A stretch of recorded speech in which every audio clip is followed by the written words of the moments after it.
Hari impamvu tugomba kumva ijambo ryahindura ubuzima buri munsi. Iyo mpamvu nuko burya akanyabugabo, kwigirira icyizere, kwiremamo imbaraga cyangwa se guterwa imbaraga n'ibindi bifitanye isano byose bimeze nko kwiyuhagira. Iyo uhagaritse kubikora cyangwa kubikorerwa uhita utangira kunuka. Tugomba rero guhora twiyuhagira buri munsi kugira ngo tutanuka. N'ijambo ryahindura ubuzima tugomba kuryumva buri munsi kubera ko ibidutera imbaraga bimeze nko kwiyuhagira. Iyo uhagaritse kubyumva uhita utangira kunuka. Tugomba kumva ubutumwa bwiza buri munsi kubera ko twibagirwa buri munsi. Uyu mugabo yitwa Ndizeye Rubasha. Yavutse mu mwaka w'1968, avukira Nyarugenge, Kigali. Se umubyara yari umucuruzi ukomeye cyane hano i Kigali. Birumvikana ko Ndizeye Rubasha yakuriye mu buzima bwiza, nta bibazo by'ubuzima ahuraga nabyo, yize neza. Amashuri abanza ayigira muri groupe scolaire ya Rugunga, ayisumbuye akomereza mu by'Imana aho yizeyo imyaka 3, aza gukomereza i Kigali muri college Apacope indi myaka 3, asoza mu mwaka w'1990. Icyo gihe yahise yinjira mu bucuruzi bw'umuryango we kugeza mu mwaka w'1994. Icyo gihe yacururizaga mu gihugu cya Kenya. Yakomeje gukora ubucuruzi butandukanye, aza no gushaka umugore w'umunyakenya witwa Inyanji Niva Rubasha. Ariko iryo zina ushobora no gusanga barisoma Inyanji Niva Rubasha. Birumvikana ko ntabwo ari izina rya hano hafi. Inyanji Niva Rubasha. Kugeza ubu rero bafitanye abana 3 b'abahungu. Mu mwaka w'1994 nibwo yimukiye i Sydney hariya muri Australia gutangira ubundi buzima. Birumvikana ni mu gihugu kindi, umuco uratandukanye, akazi gashya, kwita ku bana n'ibindi biri mu rurimi rushya.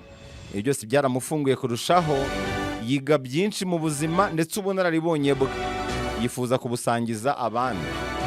Nibwo rero yaje gutangiza podcast afatanyije n'umuhungu we, batangiza ikiganiro cyitwa The Rubasha Family Podcast, banashinga ETS Rubasha Media. Uyu mugabo rero namutekerejeho nyuma y'igitekerezo yadukanye. Uyu mugabo amaze iminsi azanye igitekerezo gikomeye cyane, kirimo ubwiru buri munyarwanda wese akwiriye kumva no guha agaciro, kubera ko bimeze nk'aho yateye igiti abazadukomokaho bashobora kuzugamamo izuba. Ikintu kikubwira sosiyete yateye imbere no kuzabona umusaza atera igiti azi neza ko icyo giti ashobora no kutazacyugamamo izuba bitewe n'imyaka ashigaje ku isi. Ni ukuvuga ateye igiti ariko abuzukuru be, ubuvivi n'ubuvivure bwe bushobora kuzugamamo izuba. Ni campaign yatangije ariko irimo ubwiru bukomeye. Kera uyu mugabo yitwaga Rubasha Aloise. Nyuma yo gushaka kwigobotora imigozi y'abakoloni ahinduza iryo zina, yitwa Ndizeye Rubasha. Wakwibaza uti kuki yahinduye izina? Bakubwira ko umucakara ubabaje kurusha abandi ntabwo ari umucakara uziritswe amaguru n'amaboko, ahubwo ni umucakara uziritswe mu bwonko. Iyo wibohoye mu bwonko uba wisanzuye, kabone n'ubwo waba uri muri gereza.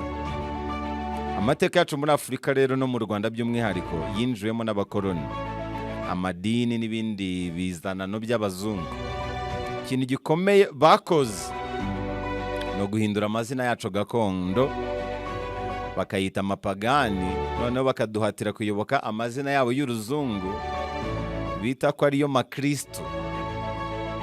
Yewe n'uburyo abantu basengaga Imana burahinduka. Birumvikana abazungu badushishikariza uburyo bwabo. Abahanga bavuga ko iyo ushaka gusenya igihugu ugikura ni ruto ku muco wacyo.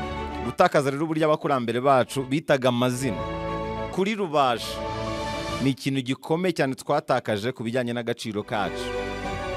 Icyo abazungu babikoreye badushishikariza kwita abana bacu amazina asa n'ayabo, ayacu gakondo agapyinagazwa akitwa amapagani, nicyo bita national pride, ishema ry'igihugu cyawe.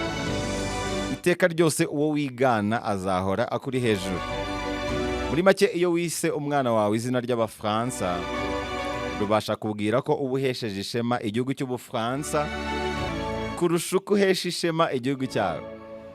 Ubwo bucakura rero bwo kwikunda kw'abazungu, hari ibice by'isi byabwigobotoye.